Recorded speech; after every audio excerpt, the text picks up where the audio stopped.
ছিল ছোট্ট একটা গ্রাম।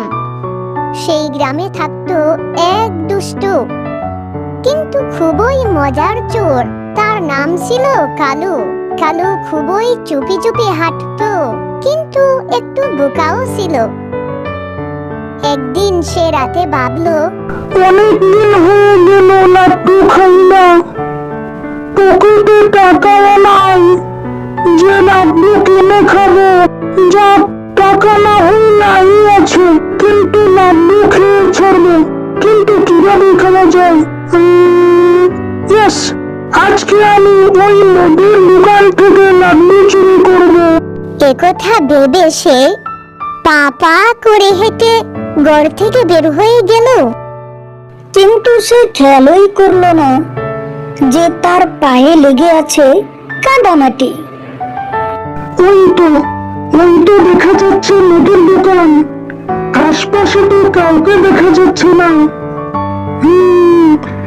এই সুযোগ আর হাতছাড়া করা যাবে না। এই ভেবে সে খুব দ্রুত গতিতে দোকানের ভিতর চলে গেল এবং এক ব্যাগ লাড্ডু নিয়ে সে বাড়ির দিকে রওনা হলো। যাই, তাড়াতাড়ি যাই, আবার কেউ দেখে ফেলবে।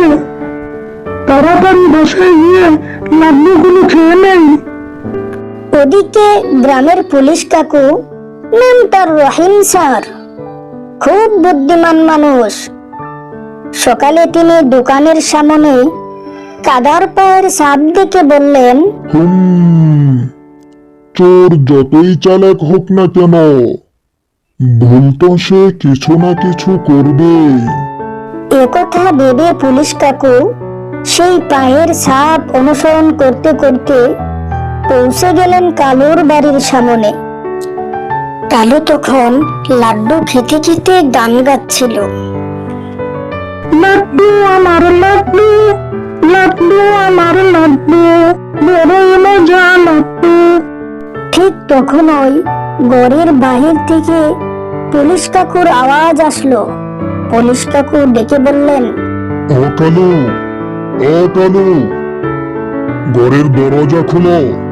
তোমার পায়ের ছাপ কিন্তু সব বলে দিয়েছে, আর লুকিয়ে থেকে লাভ নেই। তাড়াতাড়ি দরজা খুলো। কালু ভয় পেয়ে গেল।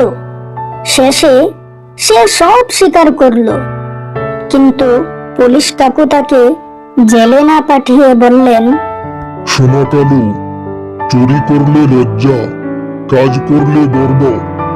তুমি যদি দোকানে কাজ করো তাহলে লাড্ডু নিজের টাকায় খেতে পারবে, আর তোমার চুরি করে লাড্ডু খেতে হবে না।